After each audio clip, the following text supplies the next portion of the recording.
এই ভাঙাচোরা ছোট্ট কুঠিরটায় টুনি তার বৃদ্ধা মাকে নিয়ে বসবাস করত। টুনিদের অভাবের সংসার ছিল, কোনো রকমে খেয়ে না খেয়ে তাদের সংসার চলতো। সংসারে সচ্ছলতা ফিরিয়ে আনতে টুনি ঠিক করলো সে শহরে যাবে কাজের সন্ধানে। মা, আমাকে এখনই বের হতে হবে। তুমি চিন্তা করো না, আমি শহরে গিয়ে ঠিক একটা কাজের ব্যবস্থা করব। এখানে দুটো রুটি দেয়া আছে, পথে খেয়ে নিস। আর সাবধানে শহরে যাস রে মা, নিজের খেয়াল রাখিস। চিন্তা করো না মা, আমি শহরে গিয়ে ঠিক একটা কাজের ব্যবস্থা করে নিব। তখন আমাদের আর কোনো অভাব থাকবে না। এরপর টুনি তার মাকে বিদায় জানিয়ে শহরের উদ্দেশ্যে রওনা হয়ে পড়ল। টুনি ঘন্টার পর ঘন্টা জঙ্গলের পথে উড়ে যাচ্ছিল, আর এরই মধ্যে সন্ধ্যা নেমে এলো। তখন টুনির খুব ক্লান্ত লাগছে আর খিদেও পেয়েছে, তাই টুনি খাবারের জন্য সামনে থাকা একটা বটগাছের নিচে আশ্রয় নেয়। আর যখনই টুনি খেতে যাবে, সে দেখে আকাশে দুটো তারা জ্বলজ্বল করছে, আর হঠাৎ দুটো তারা খসে পড়ে, আর তারা দুটো সুন্দরী পরীর রূপ নেয়। চাঁদের আলোয় চারপাশ চকচক করছিল। রূপপরী, দেখ কত সুন্দর ঝর্ণা, চল এবার আমরা ঝর্ণার জলে স্নান করি। আরে দাঁড়া, ওই দেখ দূরের ওই গাছের নিচে কে যেন বসে আছে। চল তো গিয়ে দেখি। আমি কি স্বপ্ন দেখছি? এরা তো পরী। কি সুন্দর দুটো পরী। তুমি আমাদের দুজনকে দেখতে পাচ্ছ? হ্যাঁ, আমি তো তোমাদের দুজনকে দেখতে পাচ্ছি। তুমি যেহেতু আমাদের দেখতে পাচ্ছ, তার মানে তুমি অনেক ভালো মনের পাখি। কেননা আমাদের কেবল ভালো মনের পাখিরাই দেখতে পায়। কিন্তু তুমি এই গহীন বনে কি করছো? এরপর টুনি পরীদের তার সব দুঃখ দুর্দশার কথা খুলে বলে। সবই তো শুনলে। আসলে আমি আমার মায়ের সাথে সুখে থাকতে চাই। আমাদের পরিবারের অভাব দূর করার জন্য আমি শহরে যাচ্ছিলাম। তুমি অনেক ভালো, আর আমরা ভালোতে সাহায্য করি, তাই তোমাকেও আমরা সাহায্য করব। এই সোনার মরিচ আমি তোমাকে উপহার স্বরূপ দিলাম। এই সোনার মরিচ মাটিতে রাখলে এটা একটা বাড়ির রূপ নেবে, আর এই বাড়িতে প্রয়োজনীয় সবকিছু থাকবে। এই মরিচ নিয়ে তুমি বাড়ি ফিরে যাও, আর বাকিটা জীবন মায়ের সাথে সুখে কাটাও। এখন তাড়াতাড়ি এখান থেকে চলে যাও, পাখিদের সাথে আমরা বেশিক্ষণ কথা বলতে পারবো না। এরপর টুনি সোনার মরিচ নিয়ে সেই স্থান ত্যাগ করে।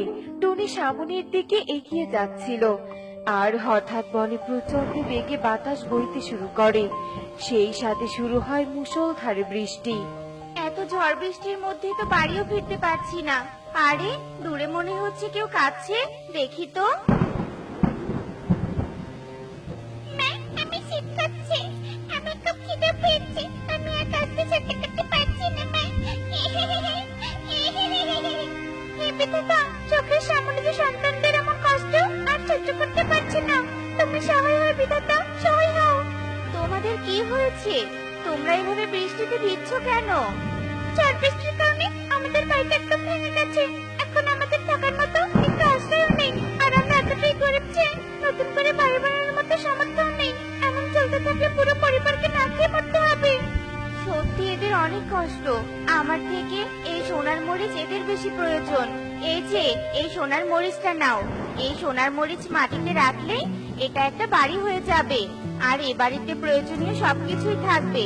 তোমাদের আর কোনো কষ্ট থাকবে না। তোমাকে অনেক ধন্যবাদ। কি করে যে তোমার এই ঋণ শোধ করবো? ধন্যবাদ দিতে হবে না, আমাকে শুধু আজ রাতটুকুর জন্য আশ্রয় দাও। কাল সকাল হলেই আমি চলে যাব। তারপর টুনি ময়ূরীর পরিবারের সাথে সেই বাড়িতে রাতটুকু কাটায়। আর পরের দিন সকাল হতেই সে শহরের উদ্দেশ্যে আবার রওনা হয়ে পড়ে। সারাদিন জঙ্গলের পথ ধরে যেতে যেতে আবারও রাত হয়ে আসে, আর টুনি বিশ্রামের জন্য সামনে থাকা এক গুহার ভেতরে যায়। আজ রাতটা গুহার ভিতরে কাটিয়ে দিতে হবে।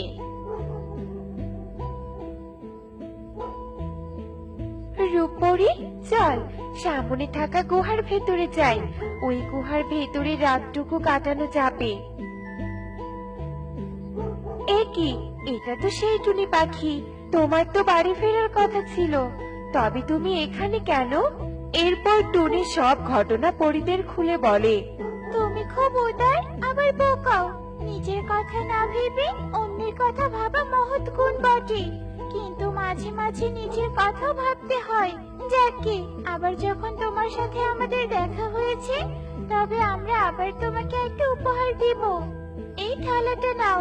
এই থালার কাছে তুমি যে খাবার চাইবে, এই থালা তোমাকে সেই খাবারই দিবে।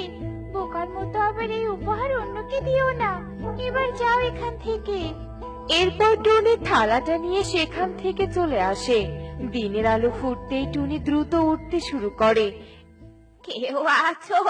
আমাকে সাহায্য করো, আমি যে আর হাঁটতে পারছি না। একে বুড়িমা, তোমার কি হয়েছে? আমি 3 দিন থেকে অনাহারে আছি। আমার 3 কুলে কেউ নেই। খুব খিদে পেয়েছে রে মা। এই বুড়ো বয়সে না খেয়ে যে আর থাকতে পারছি না। না খেতে পেরে বৃদ্ধা দুর্বল হয়ে গেছে। আমার থেকে এই থালাটা বৃদ্ধারই বেশি প্রয়োজন। আমি এখনো শক্তিশালী একটা পাখি, নিজে রোজগার করে খেতে পারবো, কিন্তু বৃদ্ধা তো পারবে না। আমি এই থালাটা বরং বৃদ্ধাকেই দিয়ে দেই। এরপর টুনি বৃদ্ধাকে থালা দিয়ে দেয় আর তাকে থালার জাদুর কথা বলে। তোকে অনেক ধন্যবাদ রে মা। ভালো থেকো বুড়িমা।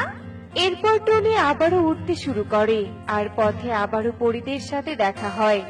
রূপপরি, দেখ, আবার সেই টুনি পাখি। আমার তো মনে হয় এই পাখি আমাদের পিছু নিয়েছে। না না, আমি তোমাদের পিছু নেইনি। আমি তো শহরের দিকে যাচ্ছিলাম। কেন শহরে কেন? আমি তো জাদুর থালাটা দিয়েছিলাম। তুমি কি আবার ওই থালাটা কাউকে দিয়েছো? হ্যাঁ, আসলে আমি ওই থালাটা এক বৃদ্ধ পাখিকে দিয়েছি। আমার থেকে ওই থালাটা তার বেশি প্রয়োজন ছিল। এবার তোমাকে আমরা কি দেই? দেওয়ার মতো তো আর কিছুই নেই। আমাকে কিছুই দিতে হবে না। আমি শহরে গিয়ে কাজ পেলে নিজের ব্যবস্থা করতে পারবো। না, কিছু একটা তো দিতেই হবে। এই জুতো জোড়া নাও। এই জুতো পরলে নিমিষের মধ্যে তুমি এক জায়গা থেকে অন্য জায়গায় যেতে পারবে। এই তো আমি শহরে পৌঁছে গেছি। এবার একটা কাজের ব্যবস্থা করতে হবে। এরপর টুনি শহরেই কাজের ব্যবস্থা করে আর মনোযোগ দিয়ে কাজ করতে থাকে। টুনির কাছে জাদু জুতো থাকার কারণে টুনির যাতায়াতের কোনো অসুবিধা ছিল না। বেশ ভালো রোজগার হয়েছে। এবার বাড়ি যেতে হবে। টুনি যখনই জুতোর সাহায্যে বাড়ি যেতে ধরে তখনই সে দেখতে পায় একটা পাখি খুব কাঁদছে। আরে কালু দাদা, তুমি এভাবে কাঁদছো কেন? টুনি, আমার স্ত্রী খুব অসুস্থ। বন থেকে ফোন এসেছিল। তুই তো জানিস এখান থেকে আমার বন অনেক দূরে। এত কম সময়ের মধ্যে আমি কি করে বাড়ি পৌঁছাবো? আমার যে বাড়ি যাওয়াটা খুব দরকার। যাওয়ার মতো কোনো বাসও পাচ্ছি না। কেঁদো না কালু দাদা, এই জুতো জোড়া নাও। আমার তো বাড়ি যাওয়ার অত তাড়া নেই, কিন্তু তোমাকে বাড়ি ফিরতে হবে। এটা আমার থেকে তোমার বেশি প্রয়োজন। এগুলো জাদুই জুতো, পরে নাও। নিমিষের মধ্যেই তুমি বাড়ি যেতে পারবে। এরপর টুনি বাড়ির উদ্দেশ্যে রওনা হয়ে পড়ে।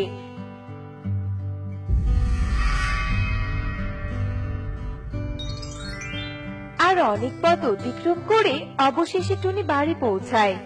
মা, এই যে আমার রোজগারের টাকা, এগুলো রাখো। আমি খুব ক্লান্ত মা, একটু বিশ্রাম নিচ্ছি। এরপর টুনি বিশ্রাম নেয়।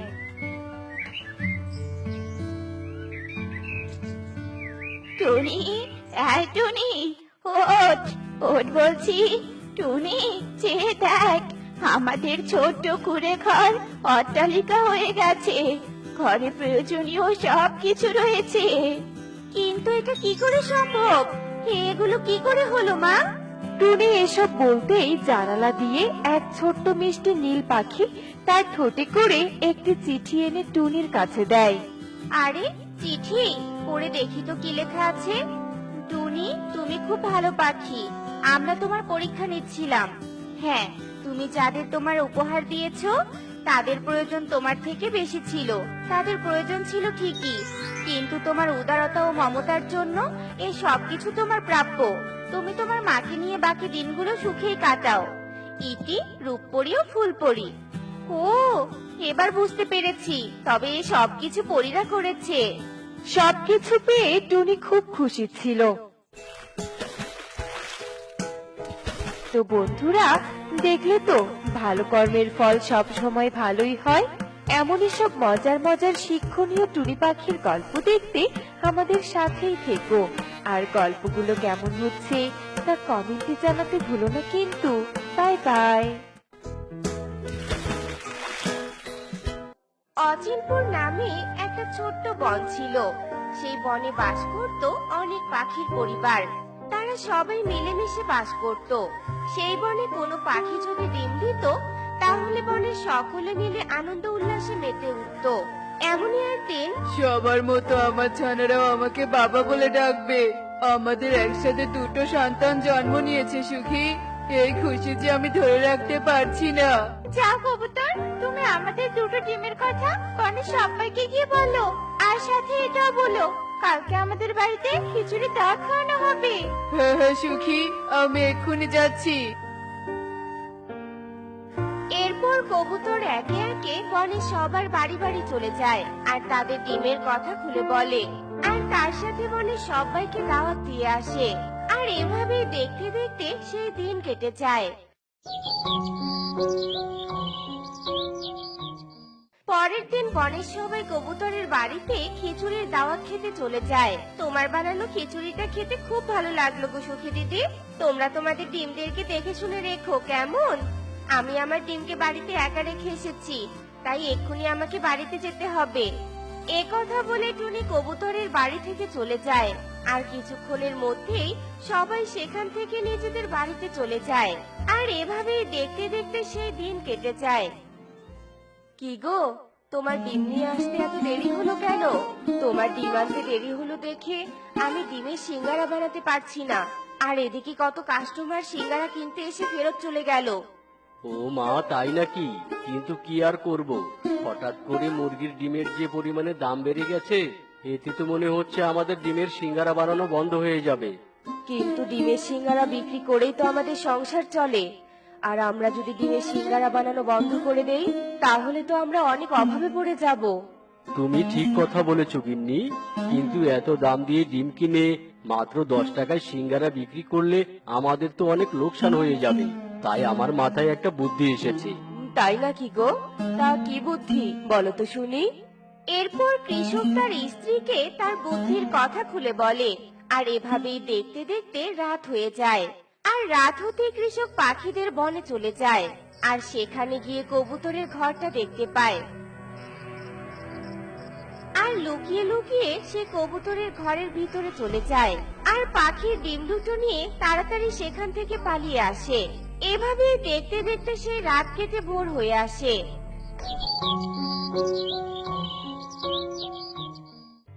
কি, আমার ডিমগুলো কোথায় গেল? কবুতর, এই কবুতর, আমাদের ডিমগুলো কোথায়?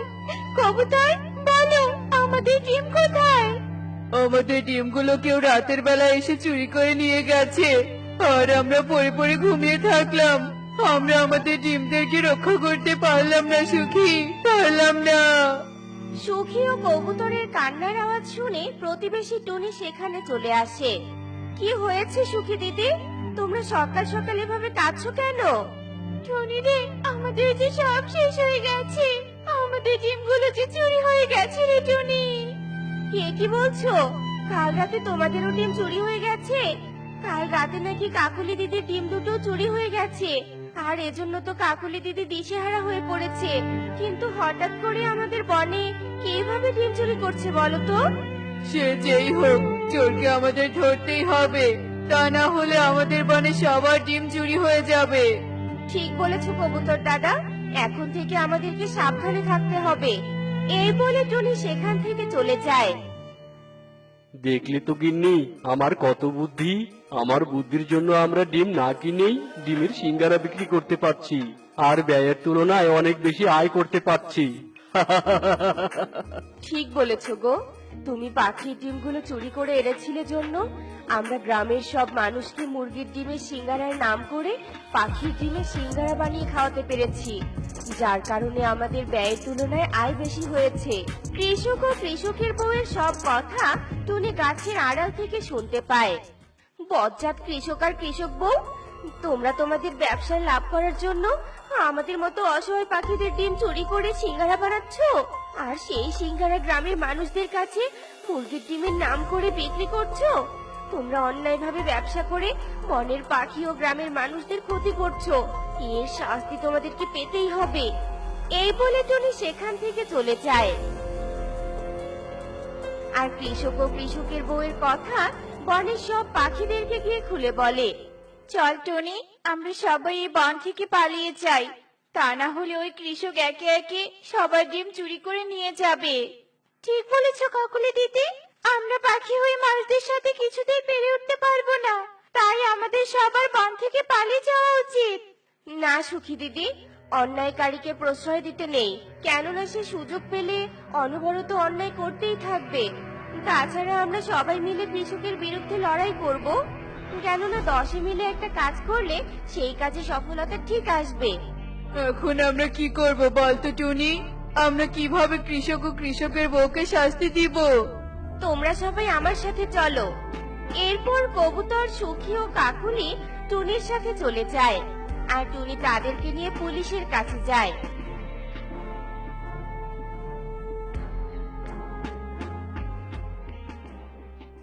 একই আমার কারাগারে বনের সব পাখিরা কেন এসেছে? হাবিলদার, এই হাবিলদার, এক্ষুনি এই পাখিদেরকে আমার সামন থেকে বিদায় করো। দাঁড়ান স্যার, আমাদেরকে তাড়িয়ে দিবেন না, আমরা সবাই মিলে আপনার কাছে বিচার চাইতে এসেছি। সে কি, তোরা তো দেখি কথাও বলতে পারিস, তা কিসের বিচার চাস শুনি? এরপর টুনি পুলিশকে কৃষক ও কৃষকের বউয়ের অন্যায়ভাবে করা ব্যবসার কথা খুলে বলে। কি, এই গ্রামে অন্যায় ব্যবসা আর অসহায় পাখিদের ডিম চুরি? এক্ষুনি ওদেরকে জেলে নিয়ে আসবো, আর ওদেরকে পাখির ডিম দিয়ে সিঙ্গারা বানানোর জন্য উচিত শিক্ষা দিব। এরপর পুলিশ তার গাড়ি নিয়ে কৃষক ও কৃষকের বউয়ের হোটেলে চলে যায়, আর তাদের দুজনকে গ্রেফতার করে। একই স্যার, আপনি আমাদেরকে কেন গ্রেফতার করলেন? আমাদের অপরাধটা কি? অপরাধ করে এখন না বোঝার ভান করছিস, তাই না? তোরা যে মানুষদেরকে মিথ্যে কথা বলে পাখির ডিমের সিঙ্গারা বানিয়ে খাওয়াচ্ছিস, এতে সবার অনেক রোগ দেখা দিতে পারে। আর তোরা যেমন সন্তান হারিয়ে ফেললে কান্নায় ভেঙে পড়িস, ঠিক তেমনি পাখিরাও তাদের ডিম হারিয়ে কষ্ট পাচ্ছে। আর এইসব করে তোরা অন্যায় করেছিস। চল, এখন তোরা জেলে বসে মশা মারবি। এরপর পুলিশ কৃষক ও তার বউকে জেলে নিয়ে যায়, আর তাদেরকে শাস্তি দিতে পেরে বনের পাখিরা অনেক খুশি হয়ে যায়। দেখলে তো বন্ধুরা, টুনিরা কিভাবে অন্যায়কারীকে শাস্তি দিল। কখনো অন্যায় আর অন্যায়কারী এদের কাউকে প্রশ্রয় দেওয়া যাবে না। এমনই সব মজার মজার শিক্ষণীয় টুনি পাখির গল্প পেতে আমাদের পাশে থেকো। আর গল্পটি কেমন হয়েছে তা কমেন্টে জানাতে ভুলো না কিন্তু। Bye bye.